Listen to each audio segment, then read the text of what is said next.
Hi friends, இன்றைக்கி நான் மகாக்கு என்ன லஞ்ச் பாக்ஸில் பேக் பண்ணேன்னு சொல்கிறேன். ஃபர்ஸ்ட்டு துவரம் பருப்பு, பூண்டு, ஜீரகம், ஒரு பச்சை மிளகா, மஞ்சப்பொடி இவ்வளோத்தையும் ஒரு ப்ரெஷர் குக்கரில் எடுத்துகிட்டு மூடி போட்டு 3 விசில் குக் பண்ணுங்கள். அதுக்கப்புறம் உப்பு போட்டு நல்லா மிக்ஸ் பண்ணி விட்டுருங்க. தேங்காய், 2 வரமிளகா, ஜீரகம் இவ்வளோத்தையும் அரைச்சி அந்த பருப்பில் போட்டு கொஞ்சம் தேவையான அளவு தண்ணி ஊற்றி ஒரு கொதி வந்தோடனே அடுப்பை ஆஃப் பண்ணிடுங்க. இப்போ கேரட் பொரியலுக்கு ஆயிலில் கேரட்டை போட்டு நல்லா கேரமலைஸ் ஆகிற வரைக்கும் குக் பண்ணிவிட்டு உப்பு, சில்லி பவுடர் போட்டு மிக்ஸ் பண்ணிட்டீங்கன்னா குயிக்கான கேரட் பொரியல் ரெடி.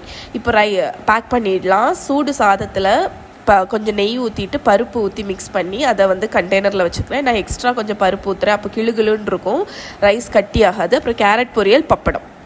ஸ்நாக்ஸ் பாக்ஸுக்கு இன்றைக்கி வெண்ணிலா டூட்டி ஃப்ரூட்டி மஃபின், இதோட லிங்க் கீழே டிஸ்கிரிப்ஷனில் ஆட் பண்ணுறேன், செக் பண்ணுங்கள். ஸோ இன்றைக்கி மகாக்கு இது தான் பேக் பண்ணேன். நீங்கள் உங்கள் குழந்தைக்கு என்ன பேக் பண்ணீங்க அப்படின்னு கீழே கமெண்ட்டில் சொல்லுங்கள். இதோடு இன்றைக்கி வீடியோ முடிச்சுக்கிறேன். இன்னொரு வீடியோவில் மீட் பண்ணுறேன். பாய்.